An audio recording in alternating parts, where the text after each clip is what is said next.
அனைவருக்கும் வணக்கம். கடகராசிக்காரர்களை பற்றி பொதுவாக அவங்க பாசக்காரங்க, அடிக்கடி உணர்ச்சி வசப்படுவாங்கன்னு தான் பலரும் நினைப்பாங்க.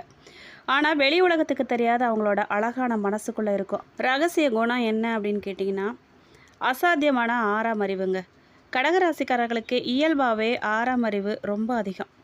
ஒரு நபரை அவங்கள நோக்கி வரும்போது அவங்க நல்ல எண்ணத்தோடு வராங்களா இல்லை சுயநலத்தோடு வராங்களாங்கிறத இவங்களோட உள்ளுணர்வு துல்லியமாக கணிச்சிரும்.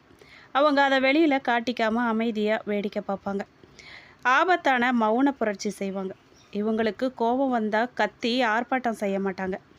அதுக்கு பதிலாக முற்றிலுமாகவே அமைதியாகிடுவாங்க. அவங்கள காயப்படுத்திய நபரிடம் பேசுகிறத பார்க்குறத அப்படியே நிறுத்திடுவாங்க. இவங்க கத்துறதை விட இந்த மௌன ஆயுதம் எதிராளிக்கு மிகப்பெரிய தண்டனையாக இருக்கும். கத்தி ஆர்ப்பாட்டம் பண்ணி மட்டும் என்னங்க பிரயோஜனம்? கத்துறாங்க கெட்டவங்கன்னு பேர் தான் வரும். மௌனமாக இருந்து சாதிக்கிறது தான் நல்லது. நினைவாற்றல் ஒரு ஹார்ட் டிஸ்க்குன்னு சொல்லலாம். இவங்களுக்கு நினைவாற்றல் ஹார்ட் டிஸ்க் மாதிரி வேலை செய்யும். பல வருஷங்களுக்கு முன்னால் யார் அவங்களுக்கு உதவி செஞ்சாங்க, யார் அவங்கள அவமானப்படுத்தினாங்கங்கிறத தேதியோட நிலவில் வச்சுருப்பாங்க. கடகராசிக்காரங்க மன்னிச்சிருவாங்க, ஆனால் எப்போவுமே ஒருபோதும் மறக்கவே மாட்டாங்க. நேரம் வரும்போது அதை அப்படியே நினைவூட்டுறதில் வல்லவங்கன்னு இவங்கள சொல்லலாம். வெளியில் மென்மையாக உள்ளுக்குள்ளே இரும்பு நண்டை போல் இவங்களோட குணம் இருக்கும். வெளியில் பார்க்குறதுக்கு ரொம்பவே மென்மையானவங்களா, சீக்கிரம் அழுதுறக்கூடியவங்களா தெரிஞ்சாலும் கூட ஒரு பெரிய கஷ்டம் இல்லை குடும்பத்துக்கு ஒரு ஆபத்துன்னு வரும்போது இமயம் போல் தாங்கி நிற்பாங்க. இவங்களோட மன உறுதி பலரையுமே ஆச்சரியப்படுத்தக்கூடியதாக இருக்குங்க. இவங்களோட மன உறுதி பலரையுமே ஆச்சரியப்படுத்துங்க. தனிமை மற்றும் சொந்த உலகம் அனைவருக்கிட்டுமே இவங்க கலகலப்பாக பழகினாலும் கூட இவங்களுக்குள்ள ஒரு தனி உலகம் இருந்துக்கிட்டு இருக்கும். அவ்வப்போது சமூக வாழ்க்கையிலேருந்து இவங்க விலகி தங்களோட சொந்த வீட்டுக்குள்ளே சுருண்டு கொள்ள விரும்புவாங்க. அந்த தனிமை தான் இவங்களோட மன அழுத்தத்தை குறைச்சி அடுத்த கட்டத்துக்கு இவங்கள தயார்படுத்தும்னு சொல்லலாம். ரகசியங்களை காக்கக்கூடிய லாக்கர்னு இவங்கள சொல்லாங்க, த சீக்ரெட் கீப்பர்ஸ். யாராவது தங்களை நம்பி ஒரு ரகசியத்தை சொல்லிட்டாங்க அப்படின்னா அது அவங்களோட உயிர் போனாலும் வெளியில் சொல்ல மாட்டாங்க. நண்பர்களுக்கும் குடும்பத்தினருக்கும் ஒரு நம்பகமான ரகசிய பேங்க் லாக்கர் மாதிரி இவங்க செயல்படுவாங்க. ஆனால் இவங்களோட சொந்த ரகசியங்களை அவ்வளவு சீக்கிரத்தில் யாருக்குமே விட்டு கொடுக்க மாட்டாங்கங்க. ஒரு வரியில் சொல்லணும் அப்படின்னா இவங்க அன்பை பெற்றவங்களுக்கு இவங்க ஒரு தேவதூதன். ஆனால் இவங்களோட நம்பிக்கை துரோகத்தை சந்தித்தவங்களுக்கு இவங்க ஒரு எட்டா தூரம்னு சொல்லலாம். இவங்க கடந்து வந்த பாதையில் பட்ட கஷ்டமும் அவமானமும் துரோகமும் ஏராளங்க. ஒரு காவிய கதை போல இருக்கும் அது. காலபுருஷ தத்துவத்துப்படி 4வது ராசியான கடகராசி சந்திரனை அதிபதியாக கொண்ட ஒரு நீர் ராசிங்க. அதிமுகம், பற்று, பாசம் மற்றும் மென்மையான குணம் கொண்ட கடகராசிக்காரங்கன்னு சொல்லலாம். உங்களோட வாழ்க்கை பயணத்தில் நீங்கள் சந்தித்த முக்கிய சவால்கள் என்ன அப்படின்னு கேட்டிங்கன்னா, இவங்க சந்தித்த துரோகங்கள். கடகராசிக்காரர்களுக்கு துரோகங்கிறது வெளியில் இருக்கிறவங்க கிட்ட இருக்கிறத விட அவங்க ரொம்பவே நம்புகிறவங்க கிட்ட தான் அதிகமாக இருக்கும். அளவுக்கு மீறிய நம்பிக்கை வச்சுருவாங்க யார் மேலேயும். ஒருவரை பிடிச்சிருச்சு அப்படின்னா அவங்க மேலே முழு அன்பையும் ரகசியங்களையும் அவங்கக்கிட்ட கொட்டிடுவாங்க. இதை தான் மற்றவங்க இவங்களுக்கு எதிரான ஆயுதமாக பயன்படுத்துவாங்க. அது அவங்களுக்கு தெரியாது. பயன்படுத்திட்டு தூக்கி எறிஞ்சிருவாங்க. இவங்கக்கிட்ட உதவி பெற்றுட்டு முன்னேறியவங்க நல்ல நிலைமைக்கு வந்தவுடன் கடகராசிக்காரங்களை யாருன்னே தெரியாத மாதிரி நடந்துக்குவாங்க. இவங்களுக்கு நடக்கும் பொதுவான துரோகமே இதுதாங்க. கூட்டணி இல்லை அப்படின்னா கூட்டு தொழிலில் இழப்புகளை இவங்க நிறையா சந்திப்பாங்க. தொழில் இல்லை வியாபாரத்தில் நண்பர்களை நம்பி பணத்தையோ பொறுப்பையோ ஒப்படைச்சிட்டு ஏமாறுறதுல இவங்களுக்கு பெரிய பங்கு இருக்குன்னு சொல்லலாம். மென்மையான இதயம் கொண்டவங்க இவங்களோட சுய கௌரவத்துக்கு மிகப்பெரிய முக்கியத்துவம் தரக்கூடியவங்க. ஆனால் காலம் இவங்களை பல இடத்துல சோதிச்சிருக்கும். திறமைக்கு கிடைக்காத அங்கீகாரம் அதில் ஒன்று. அலுவலகத்தில் இல்லை குடும்பத்தில் மற்றவங்களுக்காக உழைச்சி ஓடா தேஞ்சிருப்பாங்க. ஆனால் அதுக்குன்னு பாராட்டோ மற்றவங்கக்கிட்ட ஒருபோதும் கிடச்சிருக்காது. நாம் எதுக்கு லாய்க்கு இல்லையோ அப்படிங்கிற அவமான உணர்வை இவங்க சந்திச்சிருப்பாங்க. அந்த அளவுக்கு அவங்கள மட்டம் தட்டுவாங்க. ஒரு வேலைக்கே போகலை, ஒரு சம்பளம் அதிகமாக இவங்க வாங்கலை அப்படின்னா, நீ இவ்வளோதான், உன்னால் இவ்வளோதான் முடியும், நீ வேறு எதுக்கும் போக மாட்ட, உன்னை போய் கட்டிக்கிட்டனே, உன் கூட எப்படி இருக்கிறது, பேசி பேசி பேசி இவங்களுக்கே ஒரு தாழ்வு மனப்பான்மையை உண்டாக்கிடுவாங்க மற்றவங்க. இவங்க தனக்குத்தானே யோசித்து நாம் இவ்வளோ தான் போல இருக்குது, நம்மளால் இவ்வளோ தான் முடியும், நம்ம எதுக்குமே லாய்க்கலன்னு இவங்களே நினைக்க ஆரம்பிச்சிருவாங்க. அந்த அளவுக்கு இவங்கள மட்டம் தட்டுவாங்க. வார்த்தையால் ரொம்ப காயப்படுத்துவாங்க. இவங்க வார்த்தைகளால் நொந்து போன காலம்தான் ரொம்ப அதிகம். இவங்களோட உணர்ச்சி வசப்படக்கூடிய குணத்தை கிண்டல் செய்கிறதும், பலவீனமாக கருதி மற்றவங்க இவங்கள பொதுவெளியில் மட்டம் தட்டி பேசுகிறதும் இவங்களுக்கு ரொம்ப பாதிச்சிருக்கும். இவங்க சீக்கிரத்தில் உணர்ச்சி வசப்பட்டுருவாங்க. அது எதுவாக இருந்தாலும் சரி. ஆனால் இதை பொதுவெளியிலேயே பேசி இவங்களை அவமானப்படுத்துவாங்க, மட்டம் தட்டி பேசுவாங்க.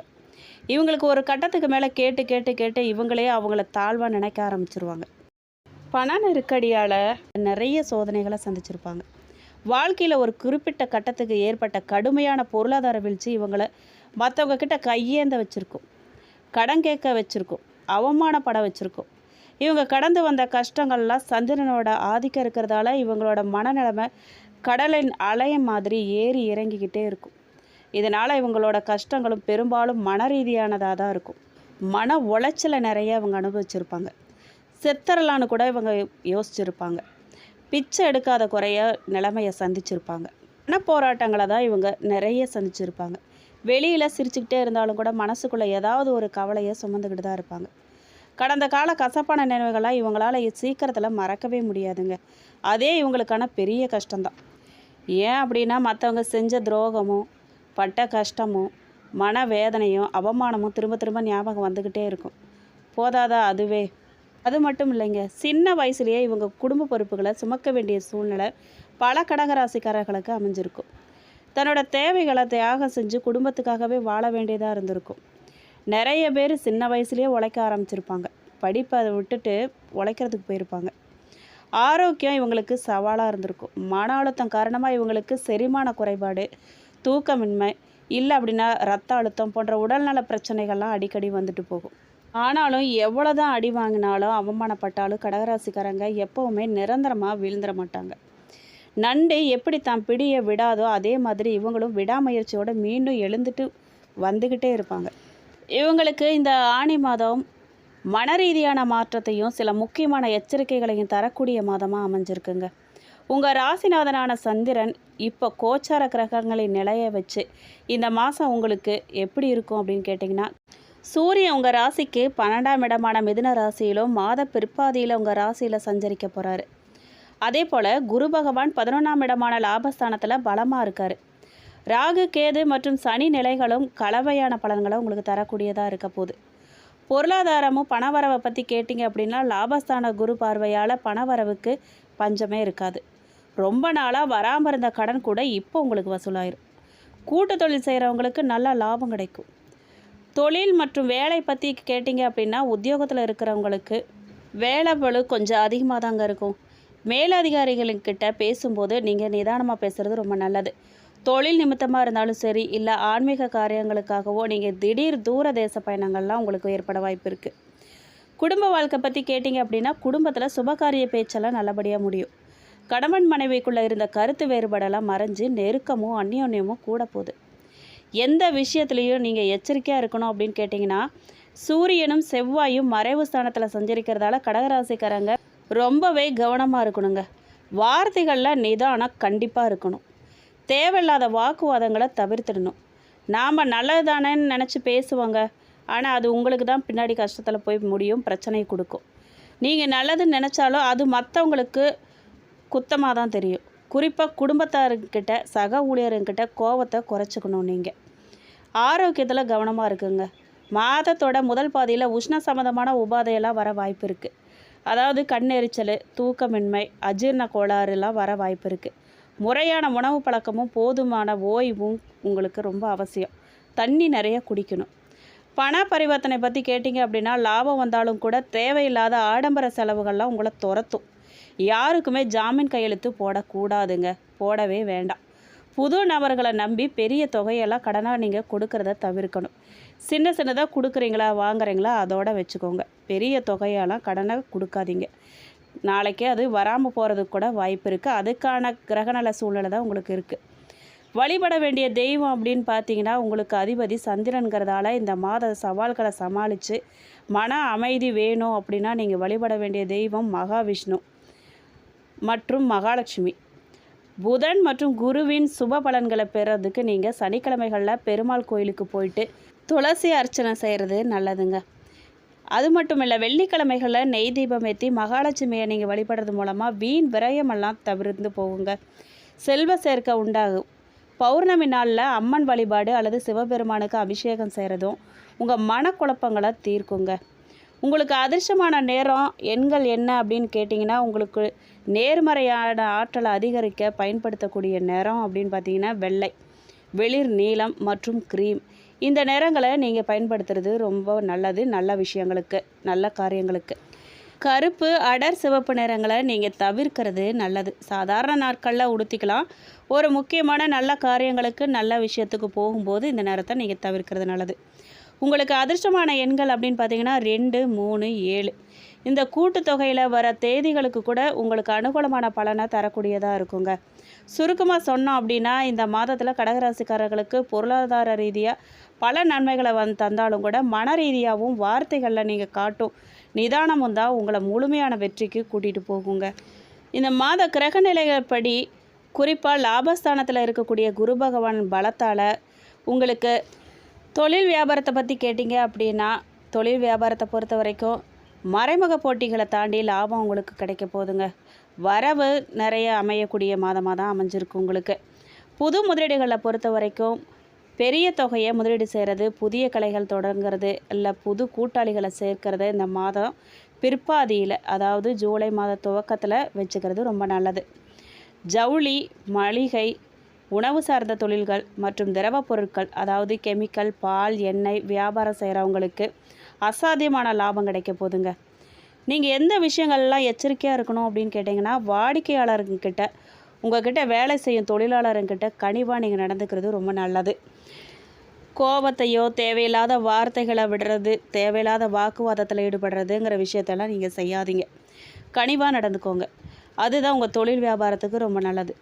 உத்தியோகஸ்தர்களை பொறுத்த வரைக்கும் வேலை பார்க்குறவங்களுக்கு பொறுமை மற்றும் உழைப்பை கோரும் மாதமாக தான் இந்த மாதம் அமைஞ்சிருக்கு. வேலைப்பளு 12ல் சூரியன் சஞ்சரிக்கிறதால உத்தியோகத்தில் திடீர் இடமாற்றம் இல்லை அப்படின்னா வேலைப்பளு அதிகமாக இருக்க போகுது. நீங்கள் தான் கவனமாக இருந்துக்கணும். மேலதிகாரிகளோட கோபத்துக்கு ஆளாகாமல் நீங்கள் இருக்கிறது ரொம்ப நல்லது. வேலையில் கூடுதல் கவனம் தேவை உங்களுக்கு. மாதத்தோட 2ஆம் பாதியில் சூரியன் உங்கள் ராசிக்கு வரும்போது உங்கள் உழைப்புக்கான அங்கீகாரம் மெல்ல உங்களுக்கு கிடைக்கும். பாராட்டுகள்லாம் கிடைக்க போகுது. புது வேலையை கேட்டிங்க அப்படின்னா, புது வேலை தேடுறவங்களுக்கு நல்ல நிறுவனத்திலேருந்து அழைப்பு வரப்போகுது. ஆனால் கைவசம் இருக்கிற வேலையை ராஜினாமா செஞ்சுட்டு புது வேலையை தேட வேண்டாம். வேலை கிடைச்சதுக்கப்புறம் தான் இருக்கிற வேலையை விடணும். குடும்பம் மற்றும் குழந்தைகளை பற்றி கேட்டிங்க அப்படின்னா, குடும்ப வாழ்க்கையில் நிலவி வந்த குழப்பமெல்லாம் நீங்கி நிம்மதி கிடைக்குங்க. கணவன் மனைவி உறவு எப்படி இருக்குன்னு கேட்டிங்கன்னா, 11ஆம் இடத்து குருவின் பார்வையால் கணவன் மனைவிக்கு இருந்த ஈகோ பிரச்சனைகள் மற்றும் தேவையில்லாத சந்தேகமெல்லாம் மறைஞ்சு நெருக்கம் கூடும். குடும்ப பெரியவர்களோட ஆதரவு உங்களுக்கு கிடைக்கும். குழந்தைகளை பொறுத்த வரைக்கும் பிள்ளைகளால் குடும்பத்தில் பெருமை சேரப்போகுது. அவங்களோட படிப்பில் நல்ல முன்னேற்றம் இருக்கும். உயர்கல்வி படிக்க விரும்பக்கூடிய பிள்ளைகளுக்கெல்லாம் நீங்கள் எதிர்பார்த்த கல்லூரியில் இடம் கிடைக்கும். அவங்களோட ஆரோக்கியத்தில் மட்டும் கொஞ்சம் சின்ன அளவில் கவனம் செலுத்துங்க, அதுதான் நல்லது. குளிர்ச்சியான உணவுகளெல்லாம் நீங்கள் தவிர்க்கிறது ரொம்ப நல்லது. திருமண காரியங்களை பொறுத்த வரைக்கும் ரொம்ப சாதகமான காலமாக தாங்க இருக்குது. சுபகாரிய பேச்சுக்கள்லாம் நடக்கும். ரொம்ப நாளாக தட்டி போயிட்டு இருந்த திருமண பேச்செல்லாம் இந்த மாதம் சுமூகமாக முடியும். குரு பலம் இருக்கிறதால நல்ல வரன் தேடி வரும். உங்களுக்கு பிடிச்சமான வரனே கிடைக்கும். பெண் பார்க்குறது, நிச்சயம் செய்கிறது போன்ற சுப நிகழ்ச்சிகள்லாம் நீங்கள் தாராளமாக அந்த மாதத்தில் நடத்தலாம். காதல் திருமணங்களை பொறுத்த வரைக்கும் பெற்றோர்கள் சம்மதத்தோட காதல் திருமணம் கை கூடுவதற்கான கிரக நிலைகள் சாதகமாக இருக்குது. குடும்பத்துலேயும் சரி தொழிலையும் சரி சாதகமாக இருந்தாலும் கூட வார்த்தை தடிச்சுது அப்படின்னா வம்பாக போகுங்க. தேவையில்லாத சண்டை உங்களை தேடி வரும், பிரச்சனை உங்களை தேடி வருங்கிறதுல சந்தேகமாக இல்லை. வார்த்தை நிதானம் உங்களுக்கு வேணும். நீங்கள் பேசும்போது நிதானத்தை கடைபிடிக்கிறது ரொம்ப அவசியம். இந்த ஆணி மாதத்தில் உங்கள் பிள்ளைகளோட குணத்தில் நல்ல மாற்றம் தெரியுங்க. உங்கள் கஷ்டங்களை புரிஞ்சுக்கிட்டு உங்கள்கிட்ட பாசமாக நடந்துக்க தொடங்குவாங்க. வேலை இல்லாத பிள்ளைங்களுக்கு நல்ல வேலை கிடைக்குங்க. திருமண வயதில் இருக்கக்கூடிய பிள்ளைகளுக்கு சுபகாரியங்கள்லாம் கைக்கூடி வரும். பிள்ளைகளால் உங்களுக்கு இருந்த மன உளைச்சல்லாம் நீங்கி இனி பெருமையும் சந்தோஷமும் தான் உண்டாக போகுது. கோச்சார கிரகங்களோட தற்போதைய நிலப்படி ஆழமாக ஆராயும் போது கடகராசிக்காரர்களுக்கு பொருளாதார ரீதியாக பெரிய யோகம் இருந்தாலும் கூட சில குறிப்பிட்ட கிரக அமர்வுகள்லாம் உங்களுக்கு சில எச்சரிக்கைகளை தருது.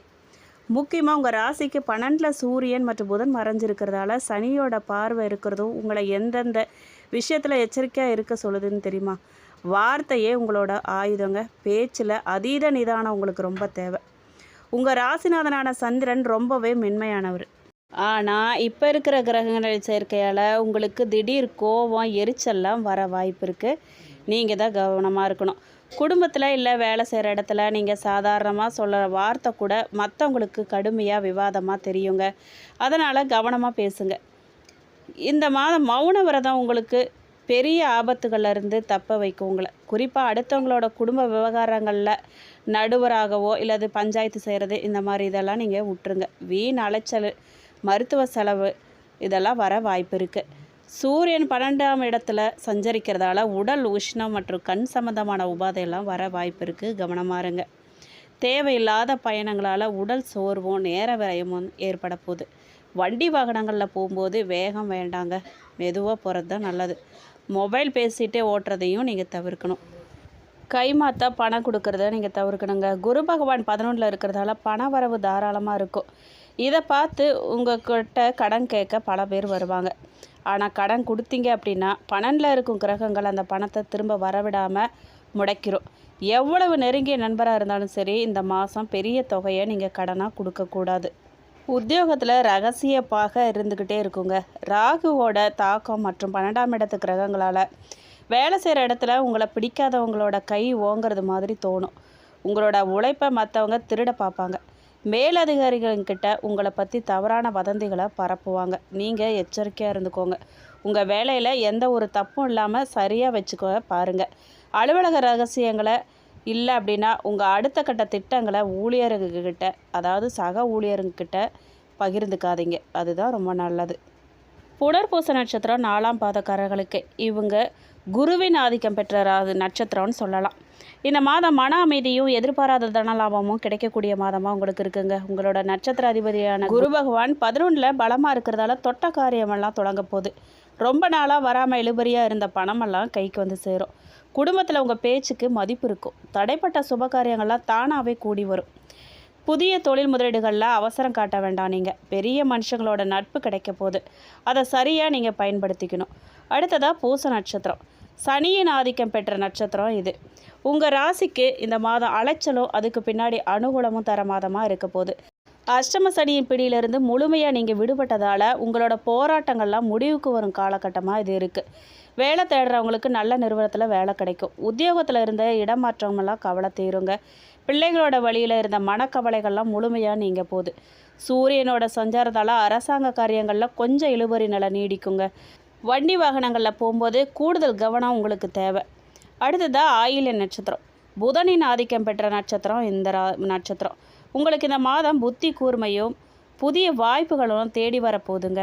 உங்களோட நட்சத்திர அதிபதி புதன் விரயஸ்தானத்தில் மறைஞ்சிருந்தாலும் கூட சுப கிரகங்களின் பார்வை உங்களுக்கு கை கொடுக்கும். வியாபாரத்தில் புது யுக்திகளை கையாண்டு லாபத்தை பெற போகிறீங்க. உறவினர்களுடன் இருந்த மனஸ்தாபமெல்லாம் நீங்கள் போதுங்க. ஆன்மீக பயணங்கள் இல்லை அப்படின்னா நீண்ட தூர பயணங்கள்லாம் செல்ல நேரிடுங்க. நீங்கள் எதில் எச்சரிக்கையாக இருக்கணும்னா, நண்பருங்கிட்ட பேசும்போது வாக்குவாதங்களை தவிர்க்கணும். ஜாமீன் கையெழுத்து போடுறது இல்லை அப்படின்னா மற்றவங்களோட விவகாரங்களை தலையிடுறத நீங்கள் முற்றிலும் தவிர்க்கணும். புனர்பூச நட்சத்திரக்காரங்க வியாழக்கிழமைகளில் தட்சிணாமூர்த்திக்கு மஞ்சள் நிற மலர்கள் சாத்தி வழிபாடு பண்ணுங்க. பூச நட்சத்திரக்காரங்க சனிக்கிழமைகளில் நெய் தீபம் ஏற்றி சிவபெருமான அல்லது ஆஞ்சநேயரை வழிபாடு பண்ணுங்க.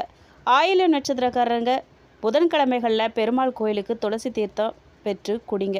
இந்த வீடியோ உங்களுக்கு பிடிச்சிருக்கணும், பயனுள்ளதாக இருந்திருக்குன்னு நம்புகிறோம். பிடிச்சிருக்கு அப்படின்னா லைக் பண்ணுங்கள், ஷேர் பண்ணுங்கள். வீடியோ பற்றின கருத்துக்களை கமெண்ட் பாக்ஸில் பதிவிடுங்க. நீங்கள் இப்போ தான் புதுசாக அந்த சேனலை பார்க்குறீங்க அப்படின்னா இப்போவே சப்ஸ்கிரைப் பண்ணி கூடவே பெல் ஐக்கானையும் கிளிக் பண்ணுங்கள். நன்றி.